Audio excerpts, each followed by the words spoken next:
વલણ હોસ્પિટલ ખાતે નિઃશુલ્ક નેત્રરોગ નિદાન શિબિર યોજાઈ હતી, જેમાં મોટી સંખ્યામાં દર્દીઓએ લાભ લીધો હતો. કરજણ તાલુકાના વલણ વાલેજ માર્ગ ઉપર આવેલી વલણ હોસ્પિટલ ખાતે હાજી આદમભાઈ ખુશી ફેમિલી ટંકારે યુકેના સૌજન્યથી તેમજ વલણ સોશિયલ વેલફેર ચેરિટેબલ ટ્રસ્ટ હોસ્પિટલના સંયુક્ત ક્રમે નિઃશુલ્ક નેત્રરોગ નિદાન શિબિર યોજાઈ હતી, જેમાં મોટી સંખ્યામાં દર્દીઓએ લાભ લીધો હતો.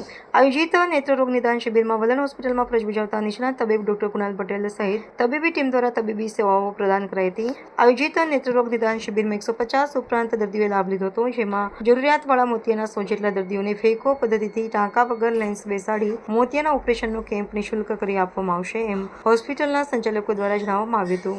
વલણ વેલફેર ચેરિટેબલ ટ્રસ્ટ હોસ્પિટલ ખાતે સમયાંતરે નિઃશુલ્ક સર્વરોગ નિદાન શિબિર તેમજ નેત્રરોગ નિદાન શિબિરના કાર્યક્રમો આયોજિત થતા હોય છે, જેમાં બહોળા પ્રમાણમાં ગરીબ વર્ગના લોકો લાભ લેતા હોય છે. વલણ હોસ્પિટલ વલણ તેમજ પાલેજ સહિત આસપાસના ગામોના ગરીબ વર્ગના લોકો માટે આશીર્વાદરૂપ પુરવાર થઈ રહી છે.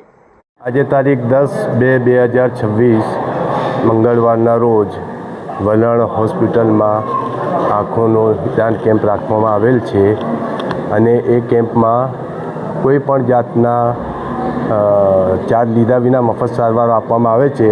આજુબાજુ ગામના તમામ લોકો અહીંયા પધારેલા છે અને મફત સારવાર લઈ રહેલા છે અને જે પણ આજુબાજુના ગામના ઈચ્છુક માણસો છે તે પણ આનો લાભ લે, કે અમે દર વખતે વર્ષમાં 3 થી 4 વાર આ કેમ્પ રાખીએ છીએ. તો મારા ગામના આજુબાજુના ગામના તમામ લોકોને મારી નમ્ર વિનંતી છે કે મફત આંખોના કેમ્પનો લાભ લેવા પધારે એવી મારી નમ્ર અપીલ છે.